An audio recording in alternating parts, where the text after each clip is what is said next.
नमामि धन्वन्तरिमादिदेवम् सुरासुरैर्वन्दितपादपद्मम् लोके जरारुभयमृत्युनाशनं दातारमीशं विविधौषधीनां शङ्खं चक्रं जलौकां दधतं मृतघटं चारुदोर्भिश्चतुर्भिः सूक्ष्मस्वच्छातिरुद्यं शुकपरिविलसन् मौलिमम्भोजनेत्रं कालाम्भोदोज्ज्वलाङ्गं कटितटविलसच्चारुपीताम्बराढ्यं वन्दे धन्वन्तरीतं निखिलगदवन् प्रौढदावाग्निलीलं प्रौढदावाग्निलीलं प्रौढदावाग्निलीलम्।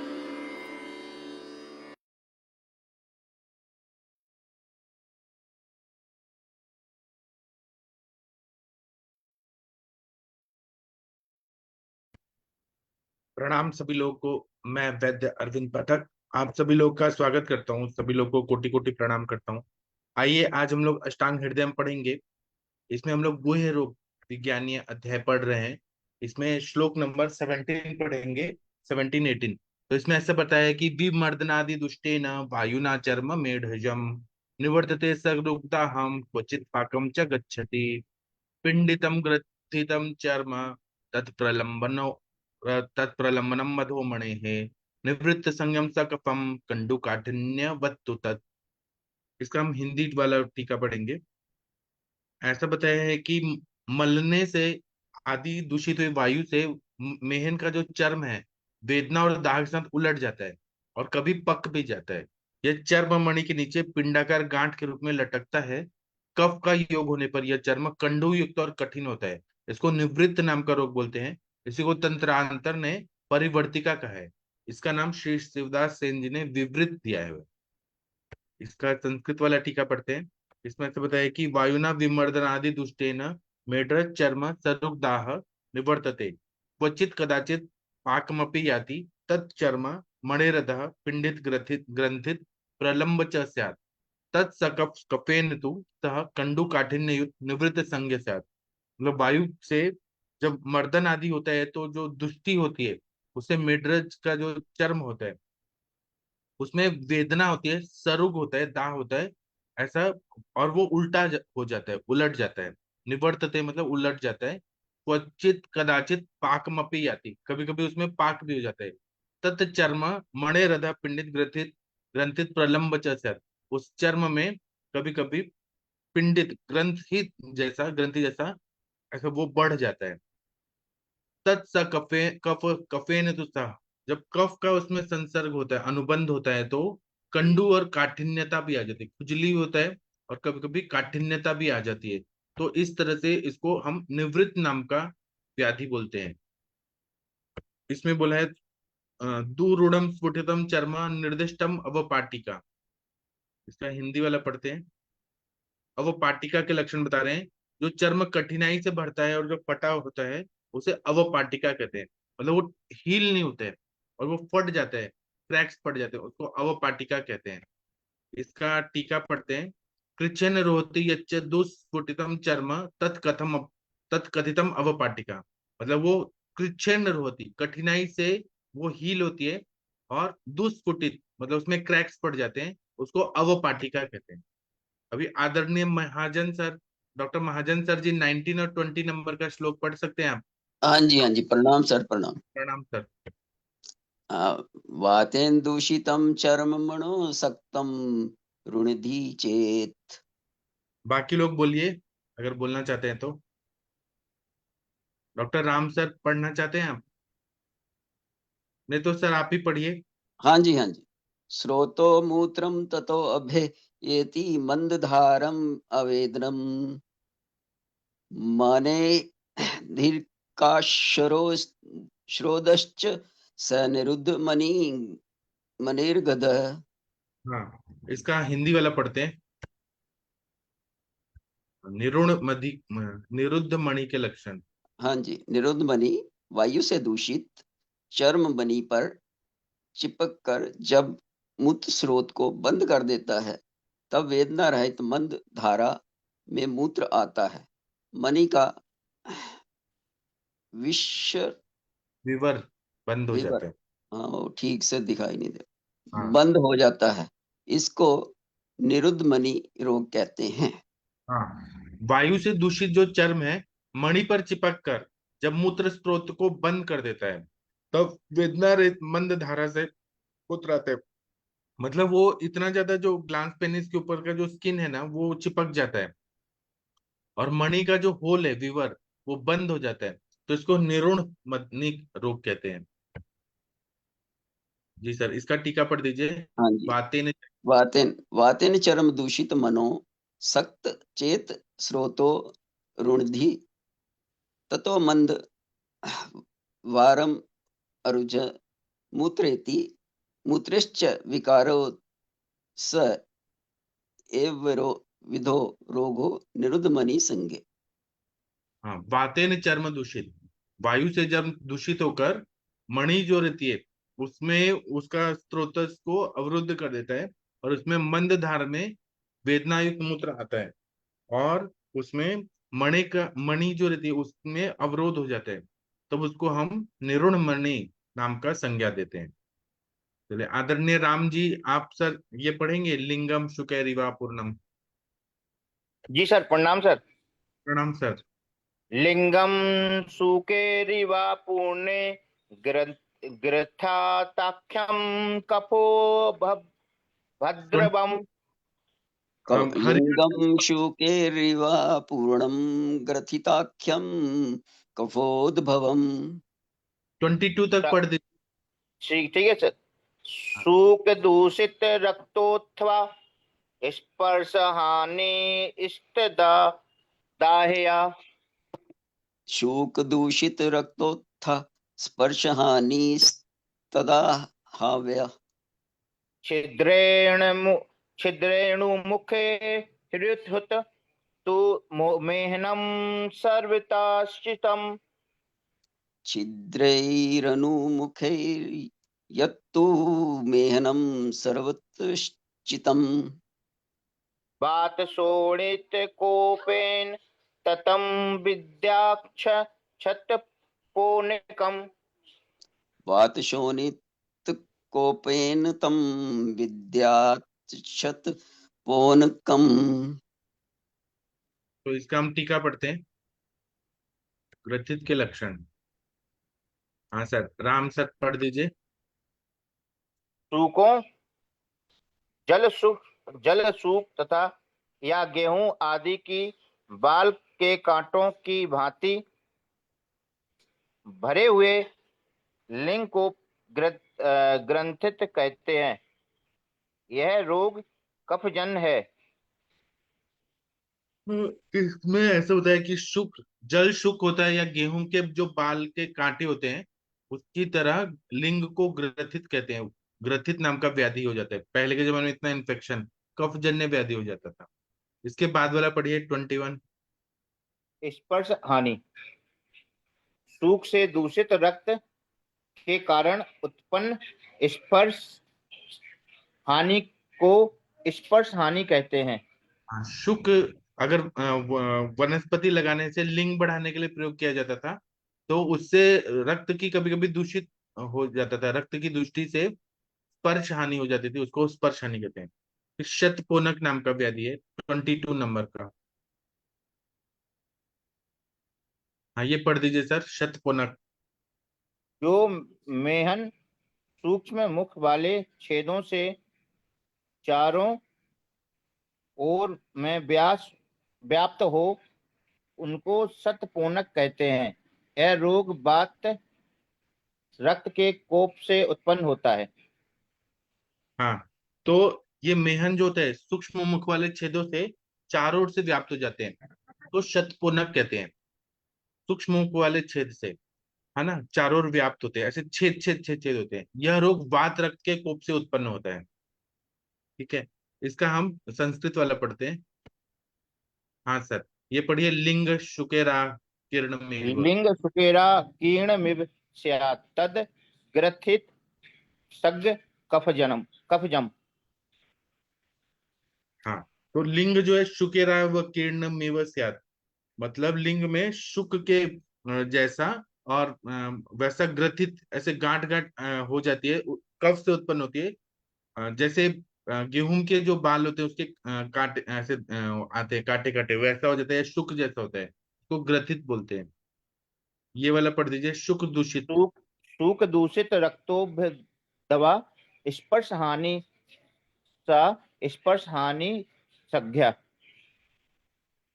हाँ, तो शुक दूषित रक्तोद्भवा, सुख से दूषित जो रक्त हो जाता है, उससे उत्पन्न स्पर्श हानि हो जाती है, कोई सेंसेशन नहीं आता, उसको स्पर्श हानि संज्ञा ऐसा बोलते हैं।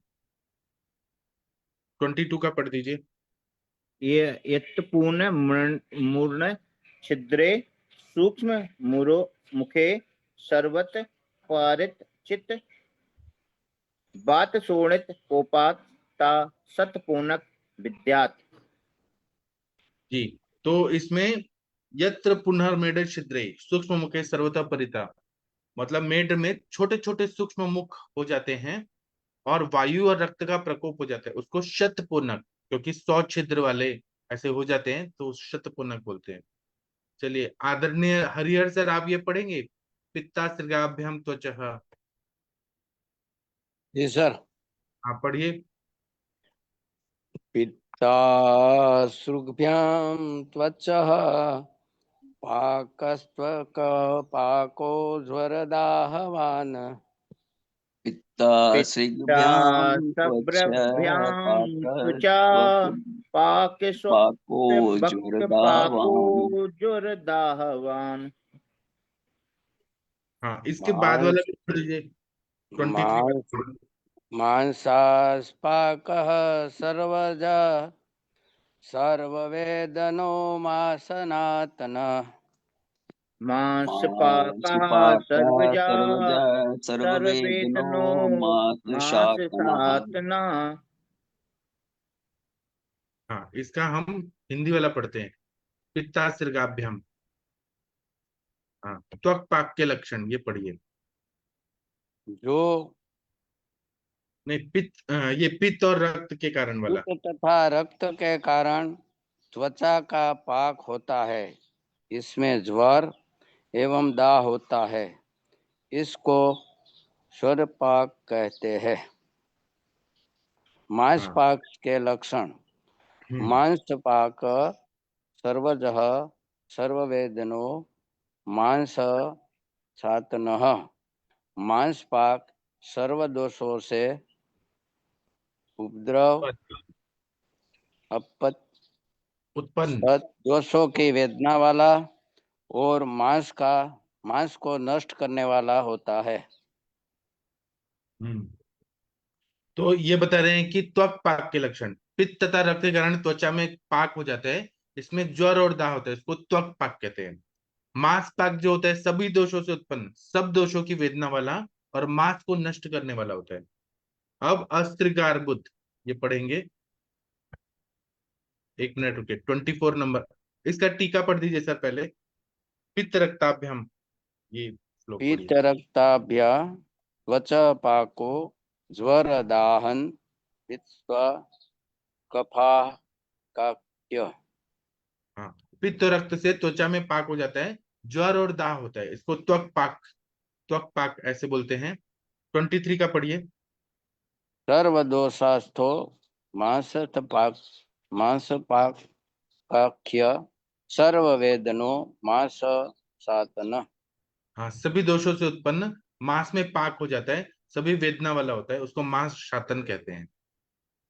चलिए, 24 नंबर का पढ़ते हैं। पढ़िए, कोई और पढ़िए।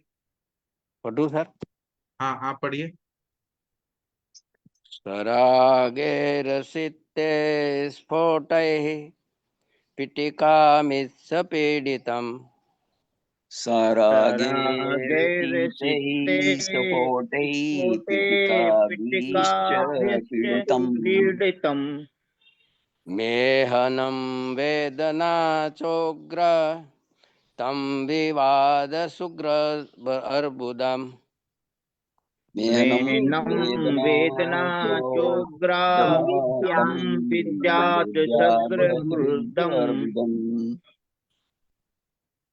हाँ, तो इसका हम हिंदी वाला पढ़ते हैं। असरिक अर्बुद के लक्षण पढ़ दीजिए सर। रक्तार्बुद 2015। रक्तार्बुद हाँ, अत्यंत कोहित कृष्णवर्ण काले एवं पिटकाओं से पीड़ित लिंग को तीव्र वेदना होने से रक्तार्बुद जानना चाहिए। मांसार्बुदता रुकिए विद्रति के रुकिए लक्षण। रुकिए रुकिए, वो हम पढ़ते हैं पहले। ये रक्तार्बुद के लक्षण है कि ईशत लोहित काले रंग का छाले एवं पिटिकाओं से युक्त पीड़ित लिंग को तीव्र वेदना के साथ रक्तार्बुद जाना चाहिए। उसमें पिटिकाएं हो जाती है, छाले होते हैं काले रंग, और ईशत लोहित थोड़ा ब्लैक रंग का हो जाता है। इसका टीका पढ़ दीजिए सर। ईशत लोहिते ईशलोहितै कृष्णं स्फोटै पीडिकामिच्च पीडितलिंग वेदना च दारुणा त एव विव रक्तार्बुद जानीयात्। हाँ, ईशत लोहिते कृष्ण थोड़ा सा रेड है, काला है, स्पॉट जो होता है, पिटिका भी हो जाती है। ऐसा जो लिंग होता है उसमें वेदना होता है, दारुण वेदना होती है, उसको रक्तार्बुद जानना चाहिए। चलिए आगे, मांसार्बुद ये पढ़ना है। 24 और 25 ये पूरा कोई पढ़ दीजिए। कौन पढ़ना चाहेगा? हाँ जी, पढ़ देता हूँ। मासार्बुदम प्रागुदितम विद्रिदिश्च त्रिदोषज। बोलिए सब लोग। मांसार्बुदं प्रगुदितं विद्राभिश्च त्रिदोषजा। हाँ, अब आगे का 25 वाला भी पढ़ दीजिए। हाँ जी। कृष्णानि भूत्वा मासानि विशीर्यन्ते समन्ततः। कृष्णानि भूत्वा मासानि विशीर्यन्ते समन्ततः। पक्वानि सन्निपातेन तान् विद्यात् तिलकालकान्। पक्वानि सन्निपातेन तान् विद्यातिलकालकान्। विद्यातिलकालकान्। इसका हिंदी वाला पढ़ दीजिए, हाँ जी। मांसार्बुद को। मासार्बुद के पहले ग्रंथ्यादि रोग विज्ञानीय अध्याय में कह दिया है, वह त्रिदोषज है, विद्रिधि त्रिदोषजन्य है। इसको विद्रद्यादि निदान में कह दिया है। तिलकालक वाला भी पढ़ दीजिए। हाँ जी। तिल कालक सन्निपात के कारण मांस पककर और काले होकर चारों ओर से गिरते हैं, इनको तिल कालक जानना चाहिए। हाँ, अब ये बता रहे हैं कि मांसार्बुद को पहले ग्रंथि रोग विज्ञानीय में कह दिया है। पहले वो तीनों दोषों से उत्पन्न त्रिदोषज है। विद्रधि भी त्रिदोष जन्य है, इसको विद्रयादि निदान में कह दिया है। फिर तिलकालक के लक्षण कह रहे हैं कि सन्निपात के कारण मांस पक कर तथा काले होकर चारों ओर से गिरते गिरते हैं, इसको तिलकालक जानना चाहिए। 26 नंबर का जो श्लोक है ये हम पढ़ेंगे। मैं पढ़ रही हूँ। पहले ये टीका बच गया है। पहले ये सर पढ़ दीजिए मांसार्बुद वाला। हाँ जी। मांसार मासार्बुद पूर्व मुक्त ग्रंथ्यादि रोग विज्ञानीय तच्च त्रिदोषजम। हाँ, मांसार्बुद जो है पूर्व मुक्तम, पहले कह दिया है ग्रंथ्यादि रोग विज्ञानी में, और वो 3 दोषों से उत्पन्न होता है। आगे पढ़ दीजिए। विद्रिदिश्च त्रिदोषज सयुक्तो विद्रिद्यादि निदाने निदान अध्याय 11/9। हाँ, विद्रधि जो होता है वो भी जो उधर होता है वो त्रिदोषज होता है, उसको विद्रदादि निदान में कह दिया है। एब्सेस होता है, लिंग का एब्सेस। 25 का टीका पढ़ दीजिए। हाँ जी। लिंगे कृष्णानि मासानि भूत्वा परितो विशीर्यन्ते पक्वानि सन्निपातेन तान ए प्रकारान तिलकालकान विद्यात्। हाँ, लिंग में काले रंग का मांस ऐसा हो जाता है, और विशीर्यन्ते वो गिरने लगता है, पक जाता है सन्निपात से। इस तरह से इसको तिलकालकान, ऐसा लिंग का तिलकालकान ऐसा कहते हैं। चलिए आदरणीय बीना मैडम 26 का पढ़ दीजिए। हाँ, पढ़ रही हूँ। 26 मांसोत्थम अर्बुद पाकम विद्रधी तिलकालकान पाकं विद्रधे तिलकालकान्। कालकान चतुरो वर्जयेत् एषा शेषात् शीघ्रम् उपाचरेत्। चतुरो वर्जितो देता शेषा शीघ्रमुपाचरे। इसका हिंदी पढ़ती हिंदी हूँ। वाला पढ़िए 26 का। हाँ पढ़िए। इसमें मांसार्बुद, इसमें मांसार्बुद, मांसपाक, मांस विद्रधी, तिलकालक इन 4 को चिकित्सा न करे और शेष रोगों की शीघ्र चिकित्सा करनी चाहिए। हाँ इसमें मांसार्बुद, मांस पाक, मांस विद्रदी, तिलकालक, इन 4 की चिकित्सा नहीं करनी है, और शेष रोगों की शीघ्र चिकित्सा करनी है ना। ये जो असाध्य है वो बता दिया, और बाकी की हमें तुरंत इमीडिएटली चिकित्सा करनी है। बाकी का वो करना है लेकिन वो असाध्य है, इसलिए वो असाध्य समझ के चिकित्सा करने का कोशिश करें।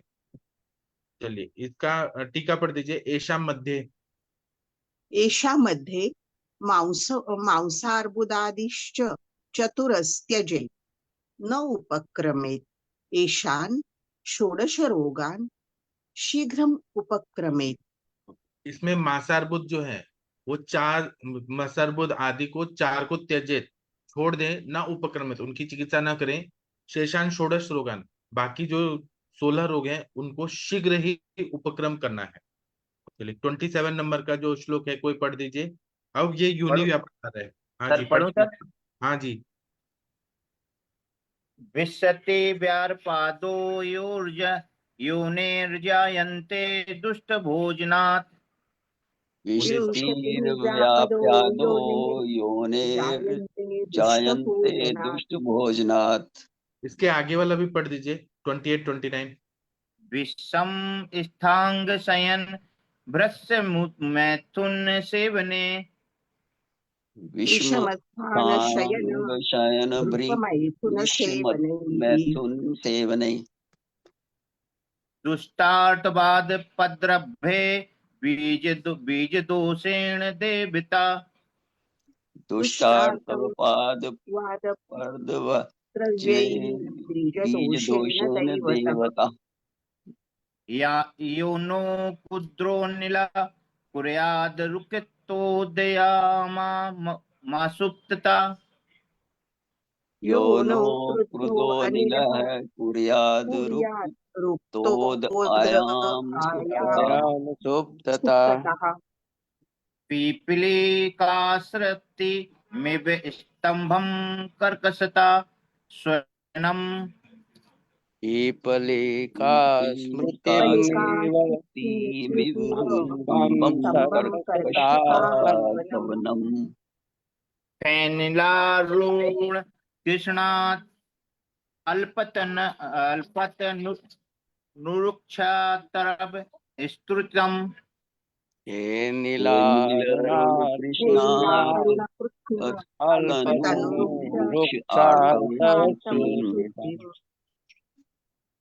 हाँ 1 मिनट, इसमें और है क्या देखते हैं इस साइड।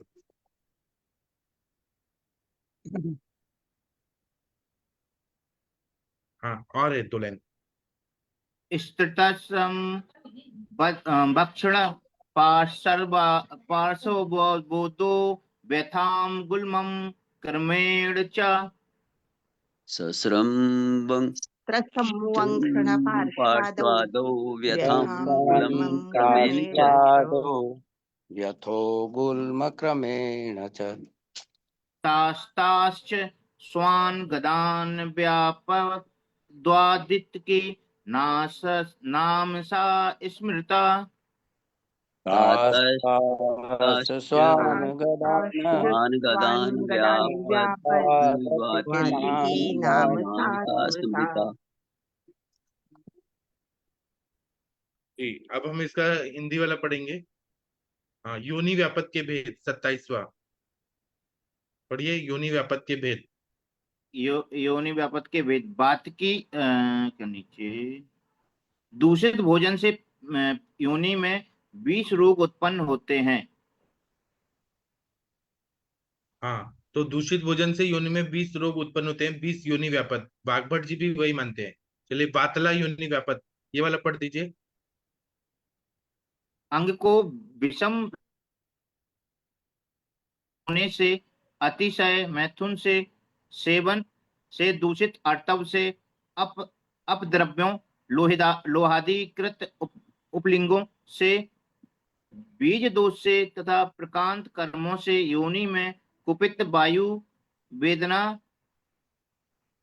चुभने की दर्द, आयाम, खिंचाव, सुक्ति, चींटियों के चलने की प्रतीत, स्तंभ, जड़ता, कर्कशता, योनि से आवाज का आना, वायु का बाहर आना, इता गदार, लाल, काले, थोड़े पतले तथा रूक्ष आर्तव का आना, योनि का भ्रंश, बक्षण एवं पार्श्व आदि में वेदना, धीरे धीरे गुल्म रोग और अपने भिन्न भिन्न वातिक रोगों को उत्पन्न करती है। इनको वातकी कहा है। हाँ, तो अंग को विषम रखकर सोने से, अतिशय मैथुन के सेवन से, अगर बहुत ज्यादा मैथुन हो रहा है, दूषित आर्तव से, अपद्रव्यों मतलब लोहादिकृत उपलिंगों से, मतलब जो टॉयज यूज करते हैं उससे, बीज दोष से या प्राक्तन कर्मों से योनि में कुपित वायु, वेदना, चुभने के दर्द, आयाम, खिंचाव, सुप्ति, चींटियों के चलने की प्रतीति, स्तंभ, जड़ता, कर्कशता, योनि से आवाज का आना, वायु का बाहर आना, झागदार, लाल, काले, थोड़े पतले तथा रुक्ष आर्तव का आना, योनि का भ्रंश, वंक्षण एवं पार्श्व आदि में वेदना होना, धीरे धीरे गुल्म रोग होना, अपने अपने भिन्न वातिक रोगों से उत्पन्न होती है। इसको वातकी, वहां पे बातला योनि व्यापक बोला, यहाँ पे वातिकी योनि व्यापक ऐसा बोला है। इसका टीका पढ़ना है, 1 मिनट रुकिए सर।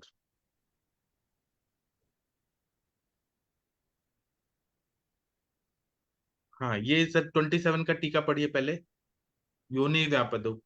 योनि व्यापतो विशति दुष्ट हाराद्रभ भवन्ति। हाँ, योनि व्यापक जो होता है वो 20 टाइप का होता है, दुष्ट आहार आदि का प्रयोग करने से उत्पन्न होता है। फिर उसके बाद में ये 30 का पढ़ना है, विषम स्थान।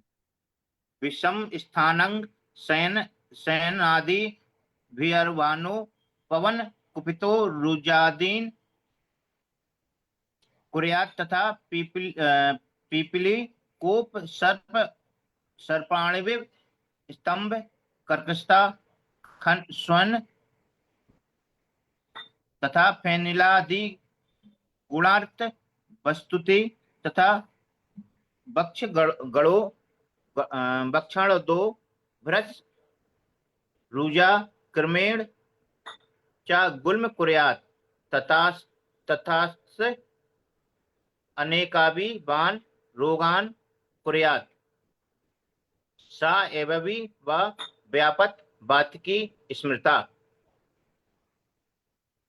हाँ, तो ये बोल रहे हैं विषम स्थान में शयन से और आदि से पवन कुपित हो जाता है, वायु कुपित हो जाए, रुजा आदि करता है, और पिपीली का चीटियां चल रही है वैसे, स्तंभ वैसा फील होता है, स्तंभ होता है, कर्कशता होता है, फेनिल आदि गुणों से आर्तव की त्रुटि होती है, मंचन आदि में भ्रंश हो जाता है, रुजा होती है, और भ्रंश वंक्षण में रुजा होती है, और योनि भ्रंश हो जाता है, क्रम से गुल्म भी हो जाता है, तांस तांस अनेक विधान रोगान को रहता, अलग अलग रोग हो जाते हैं। इस तरह से जो व्यापक होता है योनि व्यापक, उसको वातिकी योनि व्यापक ऐसा कहा है। चरक में बातला ऐसे नाम है, और इसमें वातिकी योनि व्यापक। चलिए, आदरणीय बीना मैडम जी, आप भगवान का प्रेयर कर सकती हैं। हाँ, करती हूँ सर। जी मैं पसायदान बोल रही हूँ, हाँ, बोलिए। ज्ञानेश्वर महाराज का। आता विश्वात्मके देवे येणे वाग्यज्ञे तोषावे तोषो निमज द्यावे पसायदान हे जे खळांची व्यंकटी सांडो तया सत्कर्मी रती वाढो भूता परस्परे जडो मैत्र जीवांचे दुरितांचे तिमिर जावो विश्व स्वधर्म सूर्ये पाहो जो जे वांछील तो ते लाभो प्राणिजात वर्षत सकल मंगली ईश्वर निष्ठांची मांदियाळी अनवर्त भूमंडली भेटतो भूता चला कल्पतरूंचे अर्व चेतना चिंतामणींचे गाव बोलते जे अर्णव